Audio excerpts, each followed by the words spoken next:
এই জনপদ তৈরিতে কারা ছিল? আওয়ামী লীগের এমপি, আওয়ামী লীগের উপজেলা চেয়ারম্যান, ইউনিয়ন পরিষদের চেয়ারম্যান, পৌরসভার চেয়ারম্যান। অন্তর্বর্তীকালীন সরকারকে সবাই সমর্থন দেওয়া হয়েছে। এটা জুলাই বিপ্লবের ফসল হচ্ছে অন্তর্বর্তীকালীন সরকার। তাহলে যারা এই ধরনের নিপীড়নের এক একটা কেন্দ্র তৈরি করেছিল, হিংস্র কুকুর দিয়ে যারা কামড় দেওয়াতো, তাদের অংশ তো এখনো রয়ে গেছে। আপনি ইউপি চেয়ারম্যানদেরকে এখনো বাতিল করছেন না কেন? এরাও তো সেই আওয়ামী লীগের গুন্ডা, পান্ডা, সন্ত্রাসী, এলাকার মধ্যে যারা বর্বরচিত ঘটনা ঘটিয়েছে। আপনাদের ভয় কিসের? আমি উপদেষ্টা পরিষদে বলতে, আপনাদের ভয় কিসের? কে আপনাদেরকে নিষেধ করছে? কারা আপনাদেরকে নিষেধ করছে যে এটা করা যাবে না?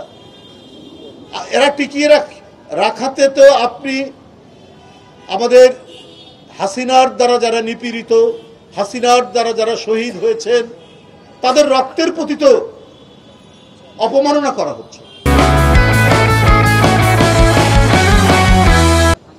আপনার গতকালে একটা গোলমাল হলো সেই গার্মেন্টসে, এবং ঘটনা হচ্ছে যারা গার্মেন্টসের মালিক, যারা শেখ হাসিনার অত্যন্ত সুবিধাভোগী, তাদের গার্মেন্টসের লোকরা এসে অন্যান্য যেগুলো গার্মেন্টস আছে যারা নিরপেক্ষ অথবা বিএনপির সমর্থক যারা মানে গার্মেন্টস, সেইখানটায় তারা হামলা করছে।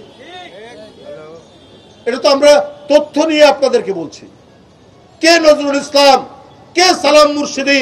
এরা আওয়ামী লীগের সুবিধাভোগী নয়, আওয়ামী লীগের এমপি নয়। এদের গার্মেন্টস থেকে এসে একটা কৃত্রিম ভাবে, পরিকল্পিত ভাবে অস্থিরতা তৈরি করছে, যাতে ছাত্র জনতার এই বিপ্লব এটা যেন ব্যর্থ হয়, এটা যেন টিকে থাকতে না পারে।